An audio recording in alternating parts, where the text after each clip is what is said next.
ابراہیم الخلیل علیہ الصلوۃ والسلام اپنے ابا کو کیا سمجھا رہے ہیں؟ کہتے ہیں یا ابت لم تعبد ما لا يسمع ولا يبصر ما لا يسمع ولا يبصر ولا يغني عنك شيئا، کہ ابا جان آپ اس کی باتیں کیوں کرتے ہیں جو سنتے بھی نہیں، دیکھتے بھی نہیں، اور تمہیں کوئی فائدہ بھی نہیں دے سکتے؟ نہ ان کے پاس قدرت ہے، نہ سمع ہے، نہ بصر ہے، نہ علم ہے،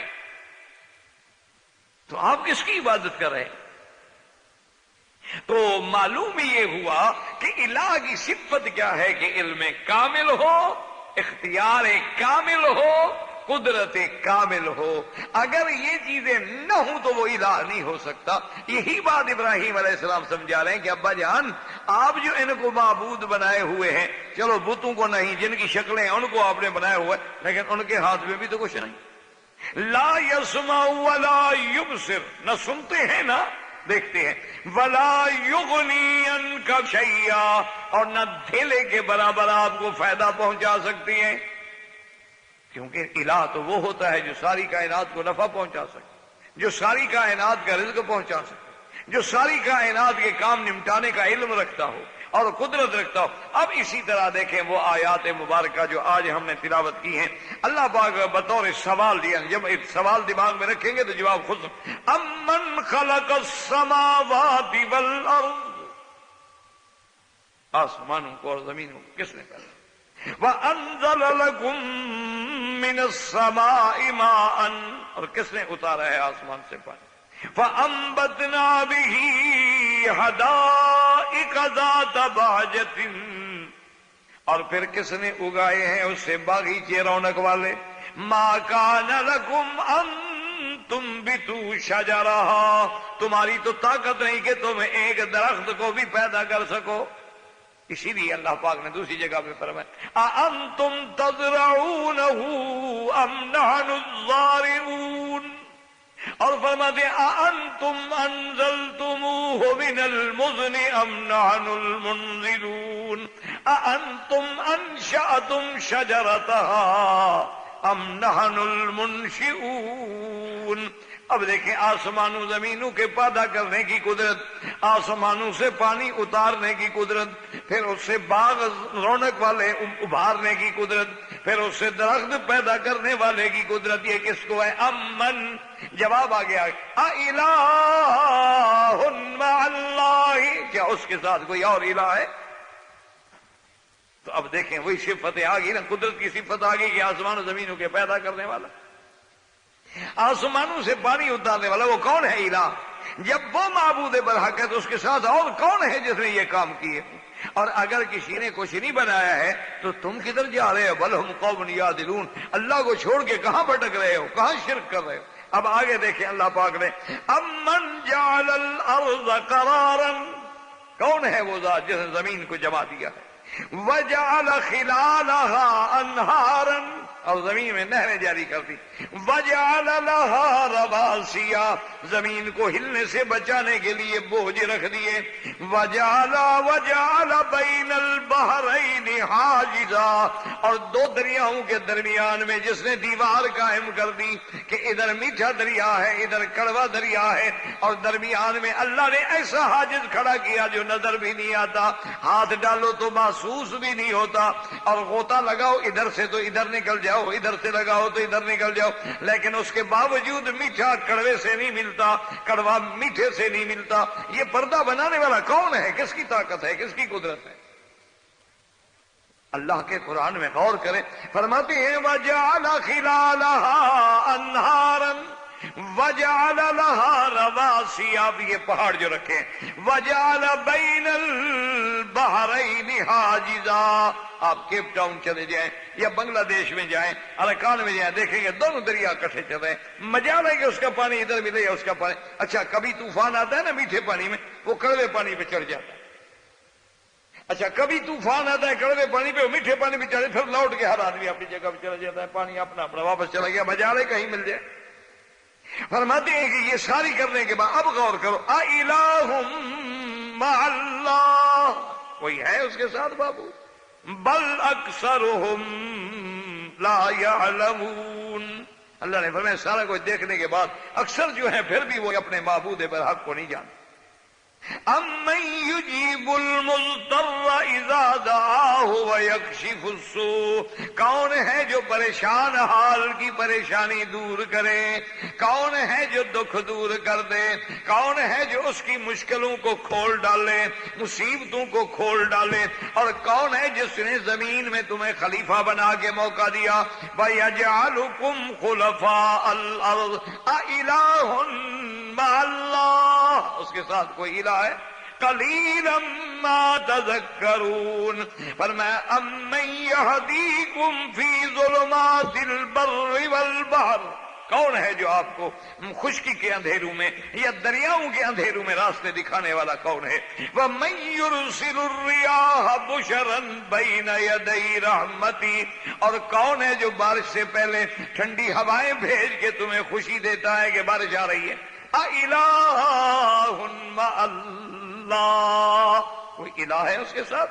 تَعَالَى اللَّهُ عَمَّا يُشْرِكُونَ، بلند و بالا ہے اس کی ذات جو شرک کرتے ہیں۔ تو اس لیے ہمیشہ یاد رکھ وہاں ان صفات کا ذکر ہوگا، جو ان صفات سے متصف ہے وہی الہ۔ جب آپ کلمہ پڑھیں گے لا الہ الا اللہ، الہ کا ذکر آئے گا، تخلیق السماوات والارض کا بھی ذکر آئے گا، اور آسمانوں سے پانی اتارنے کا بھی تصور آئے گا، پھر زمین سے کھیتیاں اگانے کا آئے گا، پھر درختوں کو پیدا کرنے کا تصور آئے گا، ہٹانے والے ذکر آئے گا، اس کے بعد بھٹکے ہوں کو راستہ دکھانے والے کا ذکر آئے گا۔ وہ کون ہے؟ وہ صرف الہ ہے، اور اسی کا ہم اقرار کرتے ہیں کہ لا الہ، کوئی معبود برحق نہیں مگر اللہ۔ اچھا، اب اللہ کے سوا جن لوگوں نے معبود بنایا، کسی نے چاند کو، کسی نے سورج کو، کسی نے زندہ کو، کسی نے مردہ کو، کسی نے انسانوں کو، اب پھر غور کریں کیا ان میں سے بھی کسی نے آسمان زمین پیدا کیا؟ ان میں سے بھی کوئی ہے جو آسمانوں سے پانی برسا سکے؟ ان میں سے بھی کوئی ہے جو زمینوں سے کھیتیاں اگا سکے؟ ان میں سے بھی کوئی ہے جو ہمارے دکھ دور کر سکے؟ ان میں سے بھی کوئی ہے کہ رات کو اندھیرے میں بھٹکے ہوں کو راستہ دکھا سکے؟ پھر آپ کو سمجھ آئے گا کہ یہ کوئی نہیں کر سکتا، صرف وہی کر سکتا ہے جو الہ ہے۔ یہ ساری صفات الہ کی ہیں، تو ہم اسی الہ کا کلمہ پڑھتے ہوئے اعتراف کر رہے ہیں کہ کوئی معبود برحق نہیں مگر اللہ۔ اللہ آپ کو بھی مجھے بھی صحیح معنی میں توحید کی سمجھ عطا فرما دے۔ برادران اسلام، واجب الاحترام بزرگوں، دوستوں، عزیز نوجوانوں، الحمدللہ اصلاح عقیدہ کے دروس کے ضمن میں مسئلہ توحید، مسئلہ الہ اور معنی کلمہ شہادت، اقسام توحید، اللہ کی رحمت سے اللہ تبارک و تعالی نے اپنی فضل و منت سے ہمیں بیان کرنے کی توفیق اور سعادت بخشی۔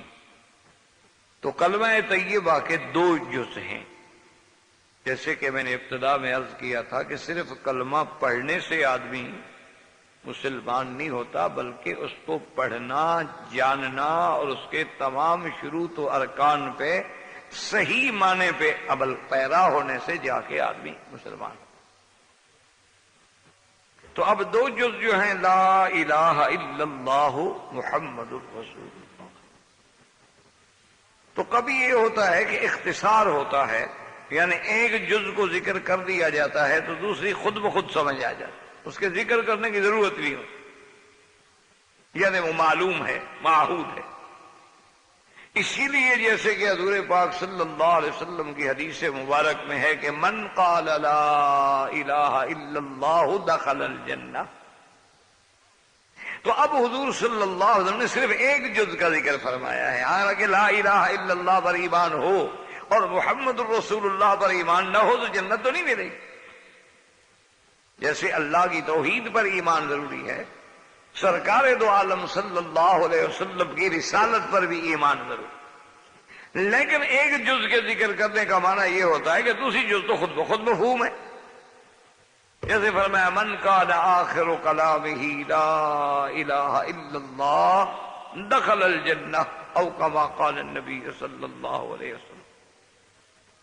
اور اسی طرح جیسے آیا حضور صلی اللہ علیہ وسلم نے فرمایا کہ من لقی اللہ لا یشرک بہ شیئا، جو آدمی مرا اس حال میں کہ اللہ کے ساتھ شرک نہیں کیا تو اللہ تبارک و تعالیٰ اس کو جنت میں داخل کر دیں گے۔ تو یہ معنی ہمیشہ یاد رکھیں کہ ایک جز کے ذکر کرنے سے دوسری جز جو ہے وہ خود بخود معلوم ہوتی ہے۔ تو بہرحال ہم نے جو اب تک سبق پڑھا ہے دروس میں وہ یہ ہے کہ لا الہ الا اللہ کا معنی کیا ہوا کہ کوئی معبود برحق نہیں مگر اللہ۔ الہ معنی معبود، اور جب کوئی معبود برحق نہیں اللہ ہے تو اس کے ہمیں ساتھ یہ بات فوراً سمجھ آ گئی کہ جب معبود وہ ہے تو اب اس کا نتیجہ خود بخود نکل آیا کہ جمیع انواع عبادت جو ہیں وہ خالص اللہ کے لیے، اور اسی کو ہم اپنے ہر نمازوں میں دہراتے ہیں ایاک نعبد و ایاک نستعین، اور اسی کا اللہ نے حکم دیا فاعبد اللہ مخلصا لہ الدین واعبد اللہ ولا تشرکوا بہ شیئا، اور یہی وہ دعوت ہے جو تمام پیغمبر لے کے آئے، قال یا قوم اعبدوا اللہ ما لکم من الہ غیرہ۔ تو اس لیے اب ہمیں یہ سمجھ آ گیا الحمدللہ کہ جب ہم نے کلمہ پڑھ لیا تو ہمارا عقیدہ ہو گیا کہ کوئی معبود برحق نہیں مگر اللہ۔ تو جب معبود برحق اللہ ہے تو یہ خود بخود نتیجہ نکل آیا کہ تمام عبادات، اب وہ عبادت مالی ہو، اب وہ عبادات بدنی ہوں، اب عبادات مشترکہ بین المال والبدن ہوں، عبادات قولیہ ہوں، عبادات فعلیہ ہوں، تو جمیع انواع العبادہ جو ہے وہ خالص اللہ کے لیے ہوں گے، تب جا کے آدمی مومن بنے گا، موحد بنے گا، مسلمان بنے گا۔ اور اسی کے ساتھ یہ بات بھی الحمدللہ خلاصے میں آ گئی کہ ایک تو توحید ربوبیت ہے کہ اللہ کو ہم رب مانتے ہیں، خالق مانتے ہیں، مالک مانتے ہیں، یہ سب مانتے ہیں، یہ کافر بھی مانتے ہیں، تو اس سے آدمی مسلمان نہیں ہو سکتا۔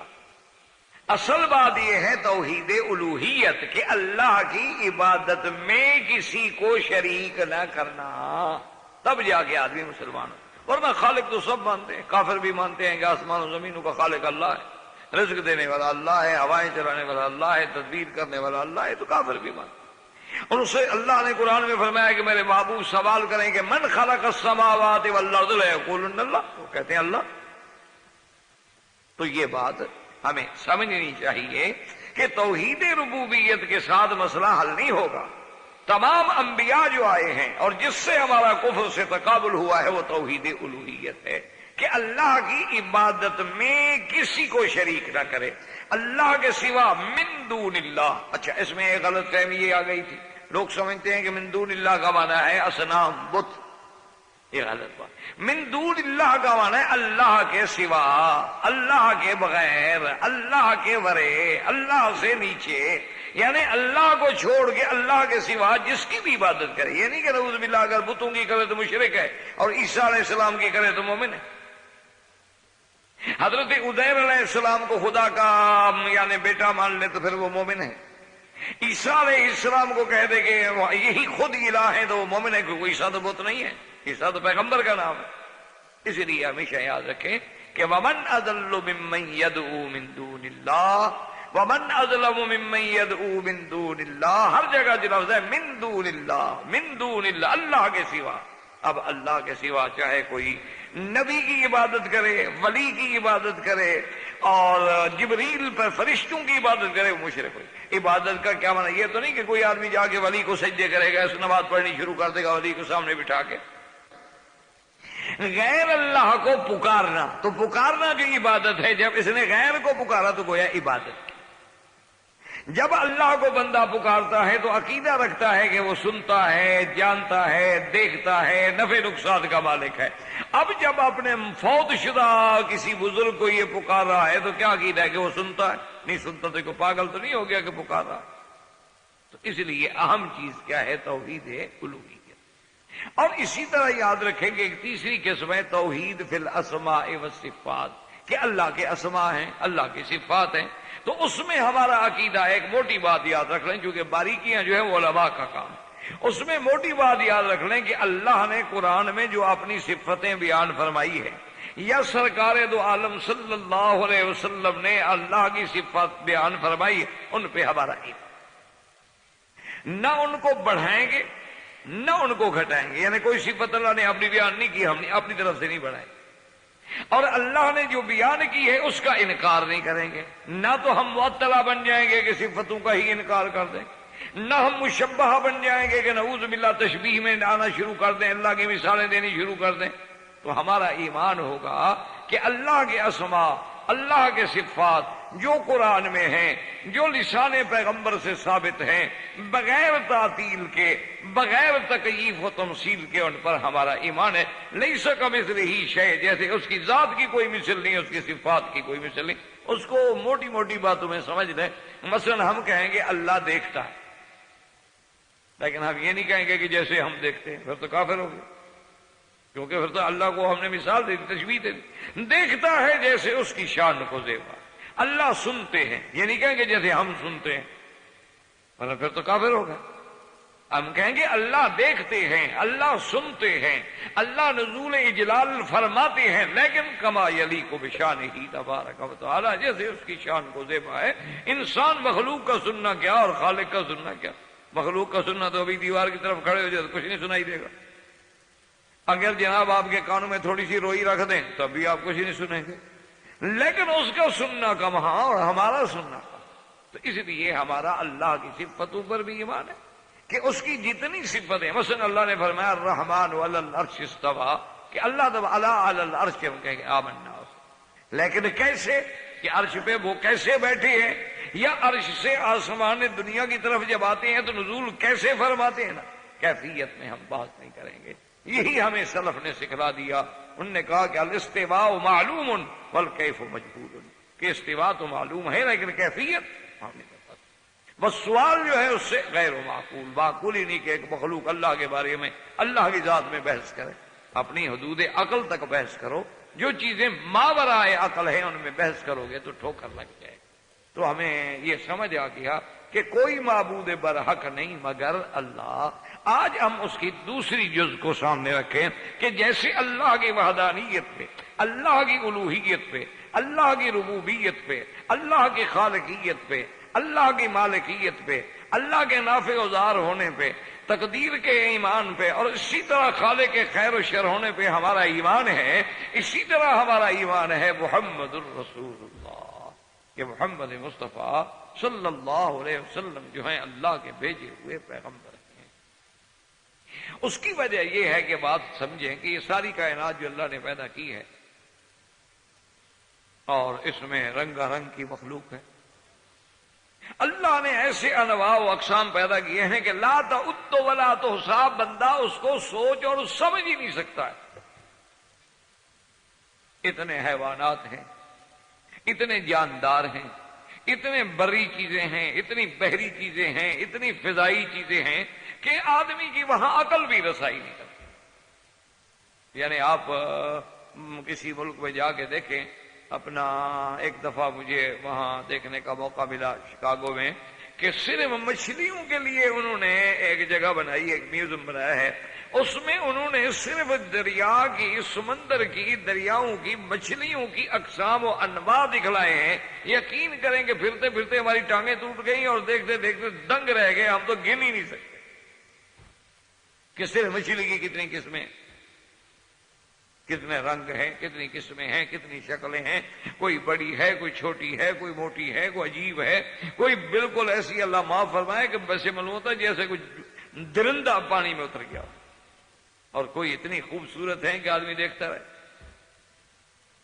تو یہ جو چیزیں ہیں، یہ ساری مخلوق جو اللہ نے بنائی ہے، اور ساتھ اللہ نے فرما دیا کہ یہ ساری چیزیں جو ہے انسان کے لیے ہیں، تو پھر انسان کو بھی تو کسی چیز کے لیے بنایا، وہ بتلا دیا کہ میں نے اپنی عبادت کے لیے بنایا۔ انسان اور جن کو میں نے اپنی عبادت کے لیے بنایا، کہ ساری کائنات تو تیرے لیے ہے لیکن تو صرف میرے لیے۔ یہ ساری کائنات هو الذی خلق لکم ما فی الارض جمیعا، یہ سب تمہارے، آسمان تمہارے لیے ہیں، زمینیں تمہارے لیے ہیں، فضائیں تمہارے لیے ہیں، ہوائیں تمہارے لیے ہیں، یہ پھول تمہارے لیے ہیں، یہ رات کی چاندنی تمہارے لیے کھلتی ہے، یہ ساری مخلوق تیرے لیے۔ لیکن فرمایا تجھے میں نے کیوں اپنی عبادت کے لیے پیدا کیا ہے کہ وما خلقت الجن والانس الا لیعبدون، کہ میں نے جن و انس کو پیدا کیا اپنی عبادت کے لیے۔ تو اب عبادت کا طریقہ ہمیں کون بتلائے گا؟ دیکھو نا، اللہ پاک کی زیارت تو ہم کر نہیں سکتے، نہ اللہ تبارک و تعالیٰ سے ہم کلام ہو سکتے ہیں۔ تو اب اللہ کی اس عبادت کا طریقہ کون بتلائے گا کہ جی یہ عبادت جو ہے حق ہے اور یہ جو ہے بدعت ہے، اور یہ چیزیں جو ہے حلال ہیں اور یہ چیزیں جو ہے حرام ہیں، اور یہ جو ہے حق ہے اور یہ جو ہے باطل ہے، یہ جو ہے صدق ہے اور یہ جو ہے کذب ہے، یہ کون بتلائیں گے؟ تو اللہ نے رسولوں کا سلسلہ جاری فرمایا کہ سیدنا آدم علیہ السلام سے لے کر سب سے اول ابتدا ہوئی حضرت آدم سے اور انتہا ہوئی حضرت محمد الرسول اللہ صلی اللہ علیہ وعلا آلہ واصحابہ وسلم تسلیما کثیرا کثیرا۔ تو اب یاد رکھیں کہ اس پہ انشاءاللہ اللہ ہمیں توفیق دیں گے، بات کریں گے۔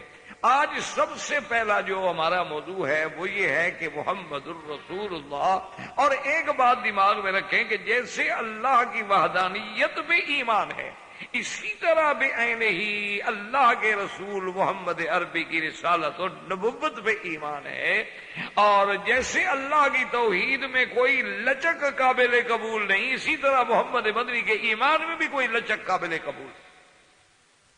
یعنی جیسے کہ اچھا، اسی طرح ایک بات اور بھی یاد رکھ لیں کہ جیسے اللہ کو تو کوئی مانے کہ اللہ ہے لیکن وحدہ لا شریک نہ مانے، شریک کرے تو پھر کافر ہے کہ نہیں؟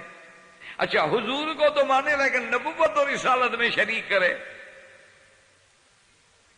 بات کو سمجھیں، یعنی جیسے اس کی توحید میں شریک کرے تو کافر ہو جائے گا اگر یہاں حضور کی رسالت میں کسی کو شریک کرے۔ جیسے کہ علماء نے اس کی ایک عجیب مثال دی، انہوں نے کہا کہ اللہ پہ توحید ختم اور محمد مدنی پہ رسالت ختم۔ اللہ نے یہاں آ کے نبوت و رسالت کی عمارت ہی مکمل کر، اس کی توحید میں کوئی شریک نہیں، محمد پاک کی نبوت و رسالت میں۔ اچھا، اسی طرح اللہ پر تو ایمان ہے لیکن اللہ کی صفتوں پہ ایمان نہ ہو تو بندہ مسلمان نہیں ہوگا۔ اللہ کو تو مانتا ہے لیکن کہتے ہیں رحمان رحیم میں نہیں جانتا۔ تو اسی طرح اگر وہ محمد مدنی کو تو مانتا ہے لیکن اللہ نے جو آپ کو صفتیں دی ہیں کہ وہ رسول ہیں، وہ نبی ہیں، وہ بشیر ہیں، وہ نذیر ہیں، وہ رحمت للعالمین ہیں، وہ خاتم النبیین ہیں، وہ امام الانبیاء والمرسلین ہیں، اگر ان پر بھی ایمان نہیں لے گا تو پھر مسلمان نہیں رہے۔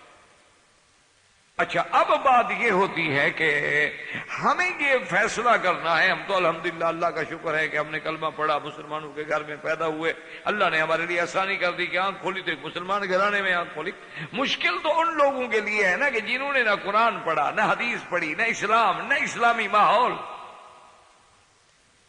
ہندو کے گھر میں پیدا ہوا ہے، سکھ کے گھر میں پیدا ہوا ہے، یہودی کے گھر میں پیدا ہوا ہے، عیسائی کے گھر میں پیدا ہوا ہے، نصرانی کے گھر میں پیدا ہوا ہے، یا بالکل کسی دہریے کے گھر میں پیدا ہوا ہے، لا دین لوگوں کے گھر میں پیدا ہوا، ایسے معاشرے میں جنم لیا ہے جہاں دین کا کوئی تصور ہی نہیں۔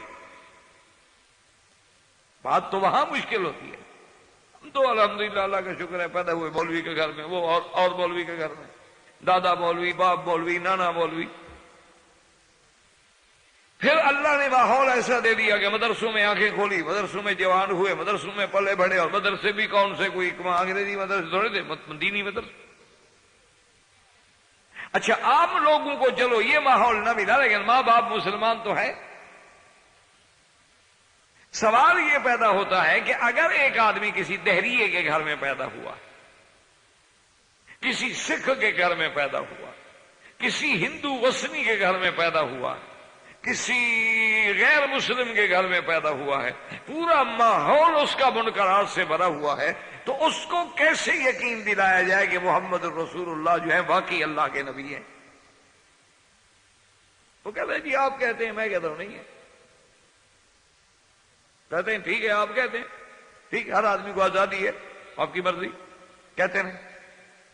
لیکن اس کو اگر دلیل دیں گے، سب سے پہلی یاد رکھیں تو سب سے بڑی دلیل کیا ہوتی ہے کسی کی صدق؟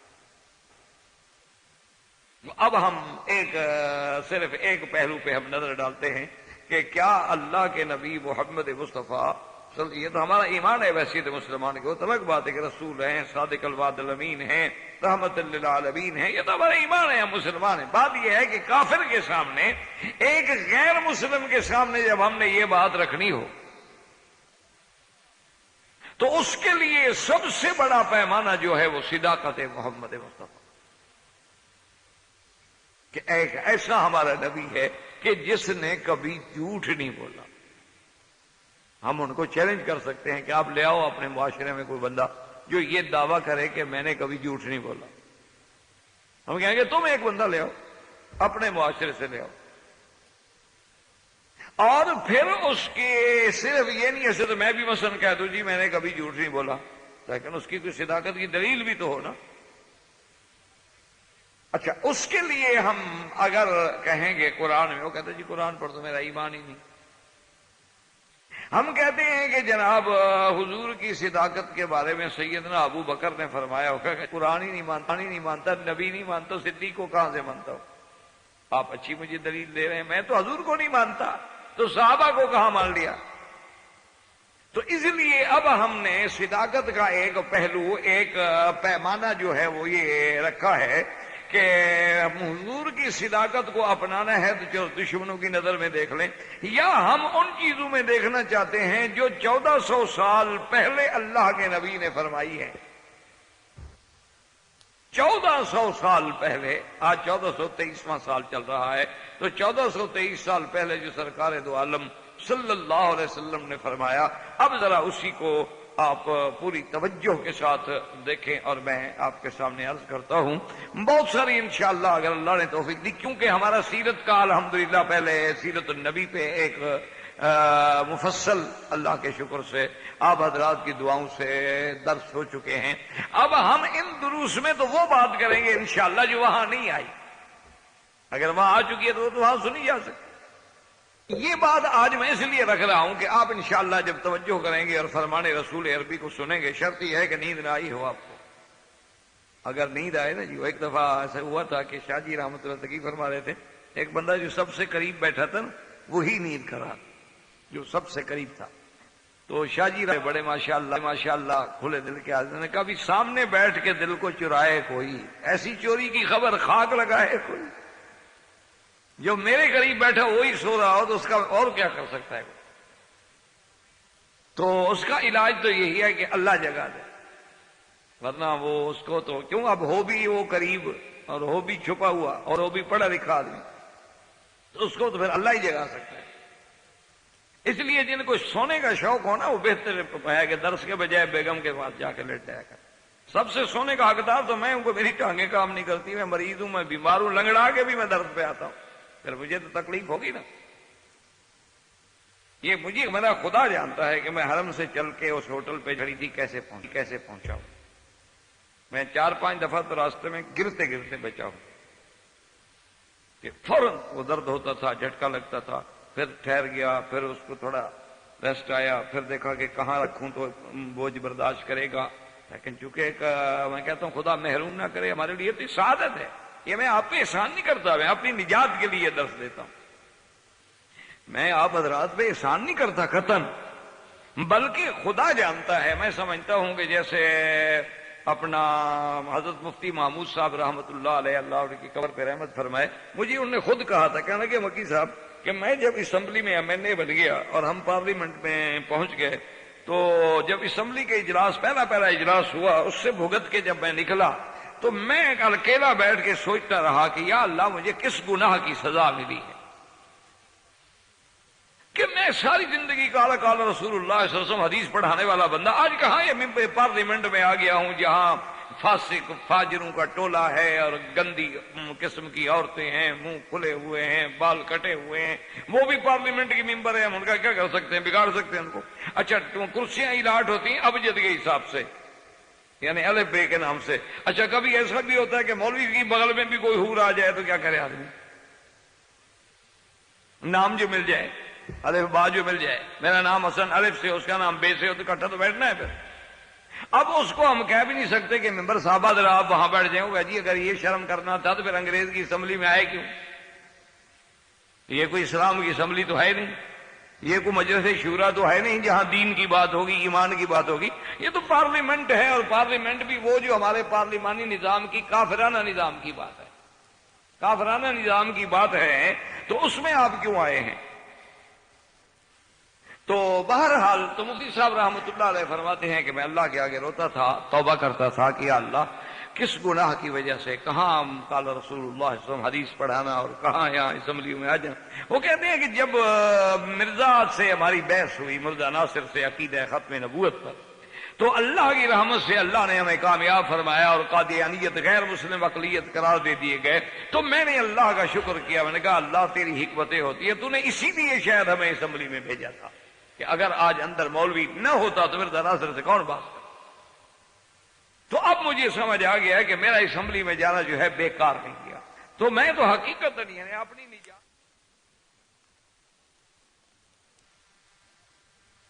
تو اب مجھے سمجھ آ گیا ہے کہ میرا اسمبلی میں جانا جو ہے بیکار نہیں کیا. تو میں تو حقیقت نہیں ہے اپنی نجات کے لیے، اور بلکہ یہ خوشی محسوس کرتا ہوں کہ سب سے پہلے جب ایک ڈاکٹر صاحب کے گھر میں مجھے درس کے لیے مجبور کیا گیا تو میں نے کہا یار میں ایک آزاد پرندہ کھلی فضاؤں میں بیٹھ کے تقریریں کرنے والا، یہ کہا مجھے کمرے میں پھنسا کے لے آئے ہیں کہ 4 آدمی آگے بیٹھے ہیں اور جی درس دو. تو یہ تو میرے لیے مسئلہ ہے، عادت ہی نہیں، ذہنی نہیں.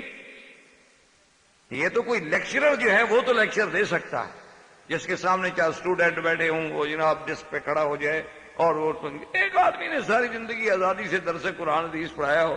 لیکن اللہ کا شکر یہ تھا کہ آپ لوگوں کے اس اخلاص کی وجہ سے اللہ نے ان درسوں کو ایسا مقبول کیا کہ عالم میں کوئی جگہ نہیں جہاں نہ پہنچے ہوں.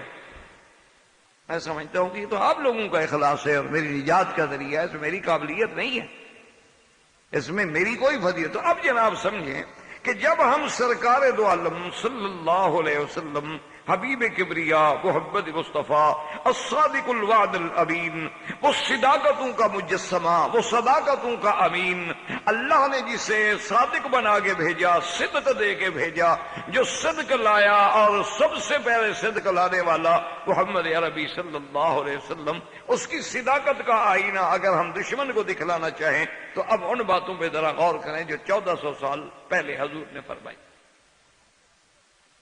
اب ان کو 2 حصوں میں بھی آپ تقسیم کر سکتے ہیں، اس کو کہتے ہیں علامات صغرا اور علامات کبرا. اچھا، کسی جگہ علماء سے بھی اختلاط ہو جاتا ہے کہ کبرا کو صغرا میں ذکر کر بیٹھتے ہیں اور صغرا کو کبرا میں ذکر کر بیٹھتے ہیں. تو یہ کوئی ایسی بات نہیں ہوتی، صرف ذکر کی ترتیب میں ایسی بات ہو جاتی. جیسے آپ مثلا 10 دواؤں کے نام لینے شروع کریں تو کبھی ایسا بھی ہوتا ہے کہ اہم دوائی کا نام آپ نے بعد میں لے لیا اور کم اہم کا آپ نے پہلے لے لیا. مقصد تو یہ تھا کہ ان 10 ایٹم آپ نے پورے بیان کر دیے. تو اب جناب دیکھیں کہ حضور صلی اللہ علیہ وسلم نے ایک خبر دی.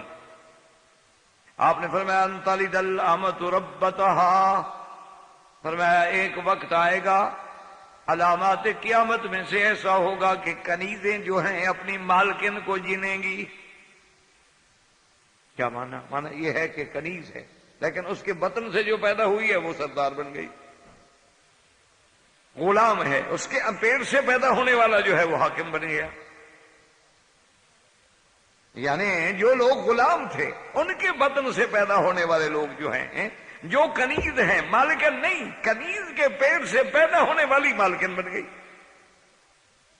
اور اسی طرح حضور نے فرمایا وفات عورات راعی الشاۃ، ایسے لوگ جن کے گلے میں بدن پہ کپڑے نہیں ہوں گے، پاؤں میں جوتا نہیں ہوگا، بکریاں چرانے والے ہوں گے.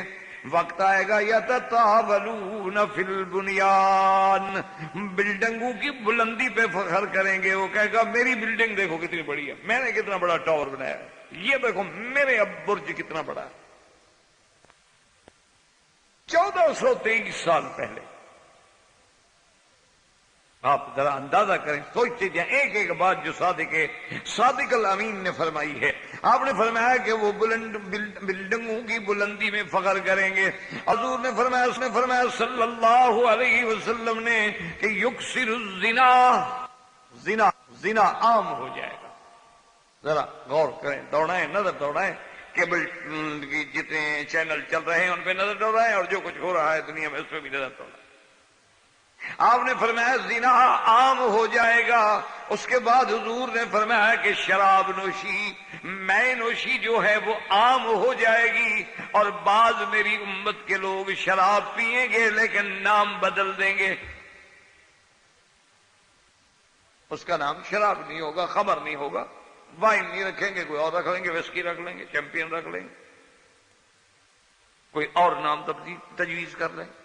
کوئی نام ہی بدلنا ہے شراب، لیکن نام بدل دیا اس کا. 1423 سال پہلے حضور صلی اللہ علیہ وسلم یہ باتیں ہمیں سمجھا رہے ہیں. اور اس کے بعد حضور نے فرمایا کہ بازار جو ہیں وہ قریب قریب ہوں گے. کیا مانا؟ پہلے زمانے میں تو یہ تھا نا کہ کبھی سال کے بعد ایک بازار مینا میں لگ گیا، بس باقی تو کچھ نہیں.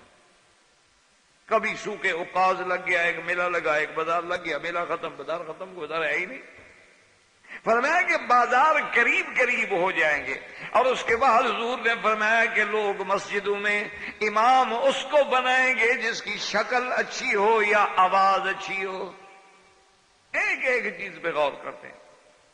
آج سب سے پہلے یہی دیکھا جاتا ہے یار آواز کیسے ہے، آواز اچھی ہے، بڑا اچھا پڑتا ہے، خوبصورت پڑتا ہے. چاہے وہ ایک پہ عمل نہ کرتا ہو، صرف ہم نے یہ دیکھنا ہے کہ آواز اچھی ہے، پڑھتا اچھا ہے. اسی طرح حضور صلی اللہ علیہ وسلم نے فرمایا کہ لوگ مسجدوں کی زینت پہ فخر کریں گے. وہ کہے گا دیکھو جی میں نے جناب مسجد بنائی ہے. حضرت آپ آگے دیکھیں تو صحیح نا، ایسا جناب میں نے مینا کاری کا کام کیا ہے، سونے کا کام ہے، شیشے کا کام ہے، اور جناب میں نے اس پہ کروڑوں روپے لگا دیے. فرمایا مسجدوں کی زینت پہ فخر کریں گے، عبادت پہ نہیں، نماز پہ نہیں، مسجد خوبصورت بنائی. ہم نے جناب دروازے جو ہے نا وہ تو ساگوان کے لگائے، اور میں آپ کا ممبر جو ہے وہ تو ہم نے سندل کی لکڑی استعمال کی.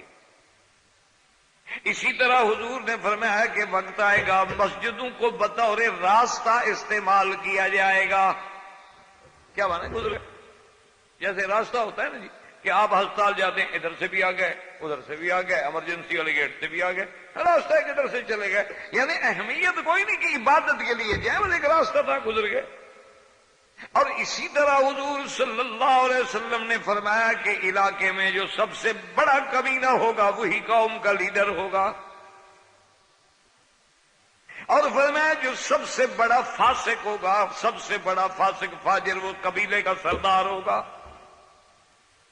اور حضور نے فرمایا کہ وقت آئے گا لوگ عزت کریں گے کسی کی مخافت شر ہی، اس کے شر سے بچنے کے لیے کہ بھئی اسلام کر لو، گنڈا آدمی ہے، کہیں ایسا نہ بےزتی کرتے. کبھی وہ جانتے ہیں کہ خبیث آدمی ہے، گنڈا آدمی ہے، یعنی ایسے ذلیل آدمی کو تو آدمی دیکھے بھی نا، لیکن اسلام کیا ہے جناب خیریت ہے. اور پھر خود کہہ رہے یار کیا کریں، آدمی بڑا خطرناک ہے، حضرت محلے میں رہنا ہے کرک. تو حضور نے فرمایا کہ لوگ عزت کریں گے لیکن اس کی علم کی نہیں، اس کی دیانت کی نہیں، مخافت شر ہی، اس کے شر سے بچنے. اور اسی طرح حضور صلی اللہ علیہ وسلم نے فرمایا جو امین ہوں گے ان کو خائن سمجھا جائے گا. اور اسی طرح حضور نے فرمایا کہ جب امور جو ہیں نااہل لوگوں کے سپرد ہو جائیں گے. نااہل کیا مانا؟ کہ جیسے اب آپ مجھے کل بٹھا دیں اسپتال میں کہ جی مریض دیکھو، تو بات ہے کہ میں اس مسئلے میں نااہل ہوں. تو ہمارے ہاں بھی یہ تو ہم نے اپنے آنکھوں سے دیکھا ہے نا جی کہ اکثر ہمارے ہیلتھ منسٹر وہ بنتے ہیں جو خود بیمار ہو، جو خود مریض ہو نا جی اس کو ہیلتھ منسٹر بنا دیا جاتا ہے. ایک سیاسی رشوت ہوتی ہے، کسی بہانے اس کا علاج ہو جائے گا، باہر کے ملکوں میں جائے گا، وزارت کے خرچے سے سب کچھ اپنا چیک اپ وغیرہ بھی کرا لے گا. وہ خود بیمار ہے تو صحت کے محکمے کو کیسے سنبھالے گا بھائی؟ جو خود قانون نہ جانے وہ وزیر قانون بنا دو، جس نے خود مکھی نہ ماری ہے اس کو وزیر دفاع بنا دو، حل نتیجہ کیا نکلے؟ جو خود عالم نہ ہو، جو خود مقام افتاء پہ نہ ہو اس کو مفتی بنا دو. تو یہ علامات قیامت. اور اسی طرح حضور نے فرمایا یقل العلم، علم اٹھ جائے. اب آپ اندازہ کریں آج انگلیوں پہ گنے جا سکتے ہیں حیا کبار العلماء میں کتنے علماء ہیں، اللہ ان کو سلامت رکھے. مشائخ حرمین میں کتنے ہوں گے؟ 2 4 5 10 20 بس. یعنی علم اٹھ جائے گا، بہت تھوڑا رہ جائے گا. اور حضور نے فرمایا کہ لوگ کم عمر لوگوں سے جا کے علم حاصل کرنے کی کوشش کریں گے. کم عمر کیا بنا کہ ابھی تو خود تجربے کار نہیں ہوا، ابھی تو خود پڑھا کے اس مقام پہ نہیں پہنچا، اور آپ اس سے پوچھیں گے تو آپ کو کیا پڑھائے گا. اور اسی طرح حضور نے فرمایا کہ میری امت کی عورتوں کا یہ عالم ہوگا، رب کاسیات عاریات، کہ لباس پہنا ہوا ہوگا لیکن عریانی کی حالت ہوگی. کیا بنا؟ خفیف لباس، اتنا باریک لباس ہے کہ بدن کا ایک ایک عضو نظر آ رہا ہے، یا اتنا ٹائٹ لباس ہے کہ بدن بالکل الگ الگ نظر آ رہا ہے. کاسیات عاریات. اور حضور نے فرمایا مائلات ممیلات، وہ ایسی عورتیں ہوں گی اپنے انداز سے، نخرے سے لوگوں کو اپنی طرف مائل کرنے والی، اور جب چلیں گی تو ان کے پاؤں سے آواز آئے گی. یعنی ایسی جھانجریں پہنے گی پاؤں میں، ایسے زیور پہنے گی پاؤں میں کہ جب زمین پہ چلے تو چھنا چھن کی آواز آئے اور پتہ لگے کہ یہاں بھی کوئی جا رہے. اور اسی طرح حضور نے فرمایا کہ میری امت کے مرد ریشم پہنیں گے. آج دیکھیں ہر آدمی حریر حریر حریر ریشم پہ پیچھے لگا ہوا. اور اسی طرح حضور نے فرمایا کہ میری امت کے لوگ جو ہیں وہ گانے بجانے کو جائز سمجھیں گے. آج کل آپ پڑھتے ہیں ان اخباروں میں کہتے ہیں جی موسیقی تو ہماری روح کی غذا ہے. یعنی گانے والیاں کہتی ہیں جی میں جو گاتی ہوں میں اس کو گانا سمجھ کے نہیں، میں تو عبادت سمجھ کے گاتی ہوں. یعنی آپ اندازہ فرمائیں کہ 1400 سال پہلے. اور حضور صلی اللہ علیہ وسلم نے فرمایا کہ ارض حجاز میں پانی بھی ہو جائے گا، درختوں کی بھی کثرت ہو جائے گی. اور اسی طرح حضور صلی اللہ علیہ وسلم نے فرمایا کہ میری امت پہ ایسا وقت آ جائے گا یتحارجون کما یتحارج الحمر، لوگ ایسے زنا کریں گے، لواطت کریں گے جیسے گدھا گھوڑا کرتا ہے، حیا نہیں. حضور نے فرمایا ایسا وقت آئے گا میری امت پہ کہ بیوی کی اطاعت ہوگی، ماں کی نافرمانی ہوگی. بیوی کا غلام فرما بردار لیکن ماں کا نافرمان. ماں کو سال سال ملنے کا موقع نہیں ملتا، فون کرنے کا موقع نہیں ملتا. اما جان بس معاف کیجیے، مصروفیت ہوتی ہے، آپ کو پتا ہے نا کہ بچے ہو گئے ہیں اور پھر کام بھی ہوتا ہے، ڈپٹی بھی ہوتی ہے، پھر واپس آتے ہیں کہ گھریلو مسائل بھی ہوتے. یعنی ماں تو کوئی مسئلہ ہی نہیں نا، مسائل تو اور اہم ہے نا اس کے لیے. ماں تو کوئی مسئلہ نہیں ہے. ماں کو 1 سال کے بعد فون کر کے الٹا یہ کہہ رہا ہے کہ اب ماں جی بس وہ آپ معاف کیجیے، یعنی پھر بھی وہ معاف کریں. یعنی اندازہ کرو کہ آدمی کو کہتے ہوئے کبھی ضمیر بھی نہیں کانپا، کبھی اس کے پاؤں بھی نہیں لڑکھڑائے کہ میں 1 سال کے بعد پھر بھی معافی ماں کے ذمہ لگا رہا ہوں کہ تم مجھے معاف کر دینا، تم معاف کر دینا. جیسے بہت سارے لوگ آتے ہیں نا جی اچھا سب ہمیں دعاؤں میں یاد رکھنا. میں نے کہا جی کچھ تنخواہ دیتے ہیں آپ مجھے؟ جی دعاؤں میں یاد رکھ، یعنی میں دعاؤں میں بھی میں یاد رکھوں، نوکر ہوں میں تمہارا. وجہ کیا ہے تمہیں دعاؤں میں یاد رکھوں؟ مجھے پیمنٹ کرتے ہو، تنخواہ دیتے ہو، میرا کام کرتے ہو، مجھے تم نے کوئی ایسی خوشی پہنچائی ہے کہ جس کی وجہ سے وہ عام دعا تو سب کے لیے ہوتی ہے، اللہ مغفر لجمیع المسلمین. یہ نہیں کہیں گے کہ جناب الحمدللہ ملاقات ہوئی، آپ کا درد سنا، اب میں آپ کو ہمیشہ دعا کروں. نہیں، آپ دعاؤں میں یاد رکھیں، یہ بھی آپ کی ڈیوٹی ہے. بھائی کہنا تو یہ چاہیے تھا نا کہ جی آپ کے ہم در سے فائدہ اٹھایا، قرآن سنا آپ نے، انشاءاللہ ہم آپ کو اب ہمیشہ کریں گے. نہیں صاحب آپ وعدہ ہو گیا نا جی، یعنی وعدہ بھی ہے نا. میں نے کہا جی بالکل وعدہ نہیں ہوا، قطعاً دعا نہیں کروں. خدا کے بندے کعبے کے سامنے کھڑے ہو کے مجھ سے تو وعدہ لے رہے. ایک معمولی سی بات ہے میں ہاں کہہ دوں، قیامت میں کیا جواب دوں؟ تو اس لیے آپ اندازہ کریں حضور صلی اللہ علیہ وسلم. اب ایک ایک چیز پہ ذرا غور کریں اور اس کے بعد دیکھیں. اب آپ چونکہ پڑھے لکھے، حضور نے فرمایا کہ ایک وقت آئے گا کہ ساری کفر کی قوتیں مل کر میری امت پہ ایسے ٹوٹ پڑیں گی جیسے ایک بڑے پیالے میں کھانا رکھا اور بھوکے ٹوٹ پڑتے ہیں. آج ایمان سے دیکھیں رکشا سامنے ہے، کہ تمام کفر کی قوتیں مشرق میں ہیں، مغرب میں ہیں، شمال میں ہیں، جنوب میں ہیں، ہنود میں ہیں، یہود میں ہیں، سب کٹھی ہیں کہ مسلمان غلط ہے، مسلمان غلط ہے، یا داڑھی والا غلط ہے، مسلمان غلط ہے۔ اور اسی طرح باقاعدہ حضور نے فرمایا حدیث مبارک میں کہ ایک وقت آئے گا محاصرہ ہوگا عراق کا، نام لیا حضور نے۔ اس کے بعد فرمایا پھر اردن کا، شام کا، فلسطین کا، لبنان کا محاصرہ ہوگا۔ اس کے بعد حضور نے فرمایا کہ ایک میدان جنگ جو ہے اس جنگ کا نام ہوگا ہرمجدون، اس کو کہیں گے الحرب ہرمجدون۔ اور یاد رکھیں یہ ہرمجدون جو ہے اس کو عیسائی بھی مانتا ہے۔ لیری باسل ایک بڑی مصنفہ ہے، امریکن ہے، اس کا نام ہے لیری باسل۔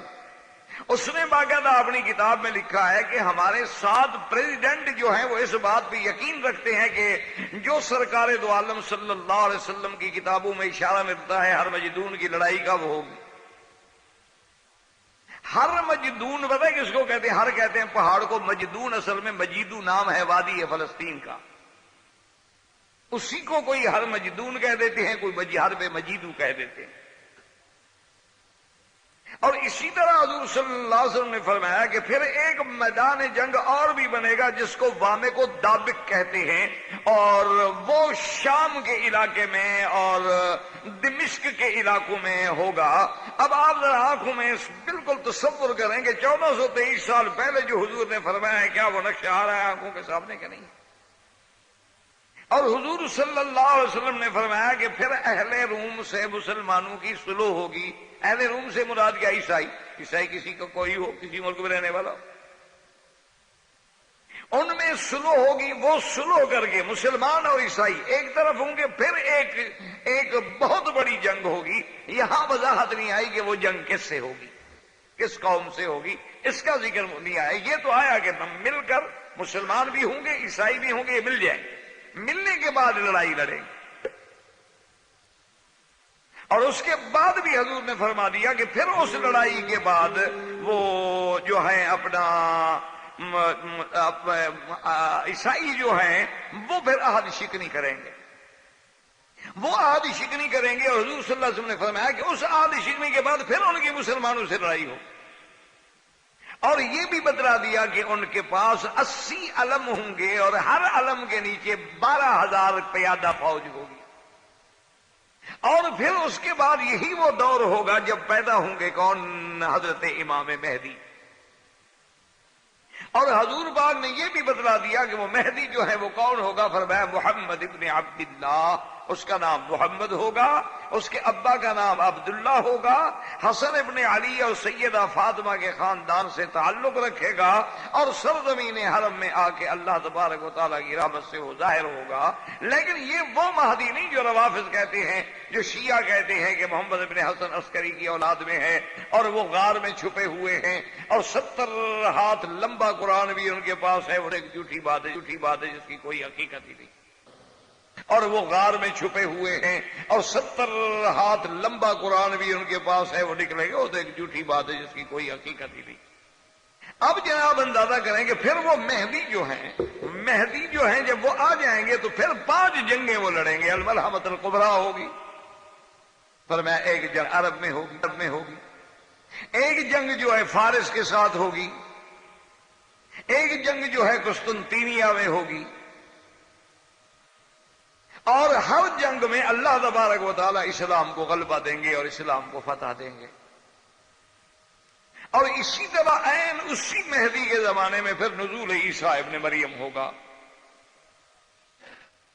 اور وہ کس جگہ ہوگا؟ فرمایا لا شرقی منارت شرقی ویزا دمشق، کہ وہاں جو محمد ابن عبداللہ المہدی ہیں یہ دمشق کی اسی مسجد میں ہوں گے، اور اذان ہو چکی ہوگی، ایک اقامت ہونے والی ہوگی کہ عیسیٰ ابن مریم جو ہے 2 فرشتوں کے کندھوں پہ ہاتھ رکھے ہوئے اتریں گے۔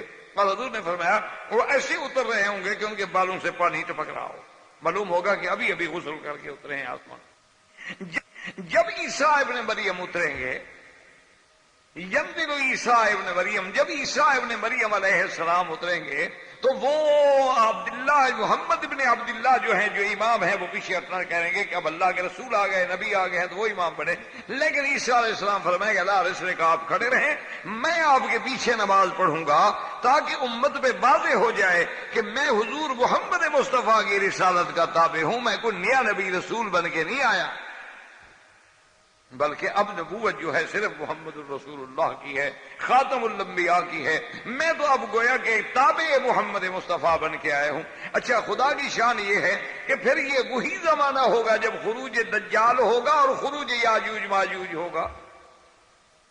دجال کے بارے میں بھی حضور نے فرما دیا کہ وہ خراسان سے نکلے گا، اور یاجوج ماجوج کے بارے میں بھی احادیث مبارک میں بتلا دیا کہ جہاں ترکی کی سرحدوں کی انتہا ہے اور روسی سرحد کی ابتدا ہے، آرمینیا بھی اس کو کہتے ہیں، اور وہیں سے سلسلہ جبل کوہ کاف شروع ہوتا ہے، کوہ کاف کے پہاڑی سلسلہ. یہ جو ہاں ہمارے یہاں ایک رواج ہوتا ہے نا جی، اس علاقے کی لڑکیاں بڑی خوبصورت ہیں کہ یہ جو کوہ کاف کی پریاں ہیں، ایک مسل مشہور ہے اور وہ حقیقت ہے، یعنی اس میں کوئی جھوٹ بھی نہیں ہے. وہاں چلے نہ جانا، میں ویسے تاریخی بات کر رہا ہوں.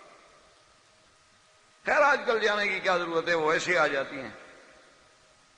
پورے عرب علاقوں کو برباد کرنے میں ان کا بڑا ہاتھ. انا للہ و انا الیہ راجعون. تو بہرحال تو وہاں سے اب جناب دیکھیں کہ ایک دن حضور صلی اللہ علیہ وسلم نے اعلان فرمایا، صحابہ کہتے ہیں کہ ہم حیران ہو گئے. اور ایک بی بی صاحبہ روایت فرما رہی ہیں، وہ کہتی ہیں کہ ہم بھی حیران ہو گئے کہ حضور نے اس وقت تو کبھی نہیں بلایا لوگوں کو کہ اکٹھے ہو جاؤ. پہلے اعلان ہو جاتا تھا صلاۃ جامعۃ، بابا جماعت کا وقت اکٹھے ہو جاؤ. سب صحابہ اکٹھے ہو گئے. کہتے ہیں حضور صلی اللہ علیہ وسلم آ کے ممبر پہ بیٹھے تو آپ نے فرمایا کہ تم لوگوں کو میں نے اس لیے بلایا ہے کہ تمیم داری جو ہے وہ اسلام لے آئے ہیں، وہ پہلے عیسائی، اور انہوں نے آج ہمیں ایک ایسی بات سنائی ہے جو میں اپنی امت کو پہلے سے سناتا چلا آ رہا. تو گویا میری اس بات کی تصدیق ہو رہی ہے. تو میں نے چاہا کہ تم خود تمیم داری کی زبان سے وہ بات سنو.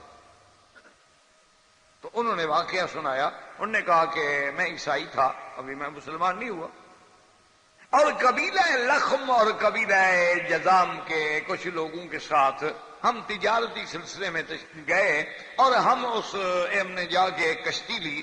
کشتیوں پہ جا کے سفر ہوتے تھے اس زمانے میں. تو ہم کشتی میں جب بیٹھے تو اللہ کی شان ہے، وہ کہتے ہیں خدا کی قدرت یہ ہے کہ ہوائیں ہمارے مخالف ہو گئیں. اللہ کو یہی منظور تھا کہ کشتی میں ہم بھٹکتے کوئی تقریباً 1 مہینے تک وہ کشتی جو ہے ہمیں بھٹکاتی رہی. کبھی ادھر چلے جائیں، کبھی ادھر چلے جائیں، کبھی کسی کنارے لگ جائیں، تھوڑا سا اتریں، پھر بھی اب جائیں، ہوا ٹھیک چل رہی ہے، اب نکل جائیں گے، پھر ہمیں ہوا کی اور جگہ ڈال. کریں کیا، بس میں نہیں. تو کہتی ہے کہ 1 مہینے کی مسافت کے بعد اس کشتی نے ہمیں ایک جزیرے پہ اتارا. تو اس جزیرے میں جب ہم اترے تو برا حال 1 مہینے کا سمندری سفر کا. تو ہم نے کیا دیکھا کہ ایک سیاہ رنگ کا جانور کھڑا ہے جس کا پورا بدن جو ہے بالوں سے ڈھکا ہوا ہے. وہ اتنا خطرناک وہ شکل میں ہے کہ ہم تو ڈر گئے. ہم نے کہا اللہ معاف کرے، پتہ نہیں یہ کیا، ایسا نہ ہو یہ ہمیں کھا جائے. ہم ڈر کے ہمارے کھڑے ہو گئے. تو وہ جانور بول پڑا. جب وہ بولنے لگا تو ہمیں تو اور کب کبھی شروع ہو گئی. یہ عجیب جانور ہے، بات کرتا ہے بندوں کی طرح. ہم نے کہا بھی تم کیا بلا ہو، ہمارا تو روح پہلے نکل رہا ہے، تم ہمیں ڈرا رہے ہو، تم بتاؤ کہ کیا ہوتا ہے. کہا انل جساسا، میں جساسا ہوں. اچھا بھائی جساسا پتہ نہیں کیا بلا ہوتی ہے، ہمیں کیا پتا. انہوں نے کہا کہ ایسا کرو کہ تم اسی راستے میں سیدھا چلے جاؤ، آگے تمہیں ایک بہت بڑا گرجا ملے گا، ایک عبادت گھر ملے گی، وہاں ایک بندہ تمہاری انتظار کر رہا ہے. میں اسی لیے یہاں کھڑا تھا کہ جب تمہیں آؤ تو میں تمہیں وہاں بھیجوں. تم سیدھے وہاں جاؤ، ادھر ادھر نہ دیکھنا. کہتے ہیں ہم تو ویسے ڈرے ہوئے. کچھ دل میں یہ خیال آیا کہ اس نے ہمیں حملہ تو نہیں کیا، مارا تو نہیں. اور دوسرا یہ بھی خیال آیا کہ چلو یار وہاں اگر گرجا ہے تو کوئی آخر آبادی بھی تو ہوگی نا، تو کوئی ہمیں انسان بھی مل جائے، شاید کوئی کھانے پینے کا مسئلہ بھی حل ہو جائے. مہینہ ہو گیا سمندر کی مار کھاتے کھاتے. وہ کہتے ہیں ہم آئے تو واقعی ایک حسین عمارت تھی. ایک عظیم قسم کا گرجا تھا اور دروازے کھلے ہوئے تھے. ہم داخل ہوتے گئے اور جب ہم آخری کمرے میں پہنچے تو وہاں ہم نے دیکھا کہ ایک آدمی جو ہے وہ زنجیروں میں جکڑا ہوا ہے اور کرسی پہ بیٹھا ہوا ہے، لیکن اس کی گردن یوں جھکی ہوئی ہے اور ہاتھوں میں اور پاؤں میں زنجیریں ہیں اور زنجیروں میں اس کو جکڑ کے بٹھایا گیا. ہم جب گئے داخل ہوئے اس کے قریب آئے تو اس نے کہا اچھا تم آ گئے ہو، تمہیں کس نے بھیجا ہے؟ ہم نے کہا جی وہ جساسا، وہ جانور کھڑا تھا ہمیں تو اسی نے بھیجا. اس نے کہا ڈرو نہیں، تم کہاں سے آئے ہو؟ ہم نے کہا ہم عرب سے آئے. اچھا، اس نے کہا کہ ایسا کرو کہ نخلستان میسان جو ہے، وہاں کا جو نخلستان ہے، کھجوروں کا باغ ہے میسان کا، اس کے بارے میں مجھے بتاؤ کہ وہ ابھی باغ ہے یا ختم ہو گیا؟ ہم نے کہا نہیں وہ تو باغ ہے، بڑی کھجوریں ہیں وہاں تو، کھجوروں کے بڑے بڑے باغ ہیں میسان. اچھا، اس نے کہا اچھا وہ بھی ختم ہو جائے گا. اس نے کہا اچھا ایک جگہ ہے بحیرہ تبریہ، وہاں تبریہ نامی ایک جگہ ہے جہاں ایک بحیرہ ہے، چشمے ہیں، پانی ہے، وہاں پانی ہے یا خشک ہو گیا؟ ہم نے کہا نہیں وہاں تو پانی ہے. انہوں نے کہا وہ بھی خشک ہو جائے. اور اس کے بعد اس نے کہا کہ سرزمین مکہ میں ایک نبی الامی، ایک امی نبی نے پیدا ہونا تھا، وہ پیدا ہو گئے؟ ہم نے کہا وہ تو ہو گئے. اس نے کہا ان کا نام کیا تھا؟ ہم نے کہا محمد الرسول اللہ صلی اللہ علیہ وسلم. ہم نے کہا اب تو خیر وہ مکے سے بھی چلے گئے، ہجرت کر گئے، مدینہ شریف کی. اس نے کہا ہاں یوں ہونا تھا اور یہ ہوگا. اسی طرح اب ہم حیران کہ وہ ہم سے ایسی ایسی چیزیں پوچھ رہا ہے جو حقائق ہیں. تو ہم نے کہا اچھا بھائی اب اتنے سوال تم نے ہم سے کر لیے ہیں، ہمیں بھی تو تم بتاؤ تم کون ہو؟ اس نے کہا میں مسیح ہوں، یعنی دجال. اب میرے بھی آزاد ہونے کا وقت آ گیا ہے جب میں پوری دنیا میں گھوموں گا اور پھروں گا. میری قید کے دن بھی ختم ہونے والے ہیں، اب میری بھی آزادی کے دن آ گئے ہیں اور میں نے پوری دنیا پہ گھومنا ہے. جتنے دن میں نے قید کاٹی ہے میں کوئی جگہ نہیں چھوڑوں گا. تو حضور صلی اللہ علیہ وسلم نے فرمایا اپنے صحابہ سے کہ آؤ سنو، میں جس دجال کی تمہیں خبر دے رہا تھا تمیم داری اس کی پوری تصدیق کر رہا ہے یا نہیں کر رہا ہے؟ تو یہ دجال جو ہے یہ بھی عیسیٰ علیہ السلام کے زمانے میں ظاہر ہوگا. اور یہ دجال ایسا ظالم ہوگا، اتنا بڑا فتنہ ہوگا کہ وہ زمین کو حکم دے گا کہ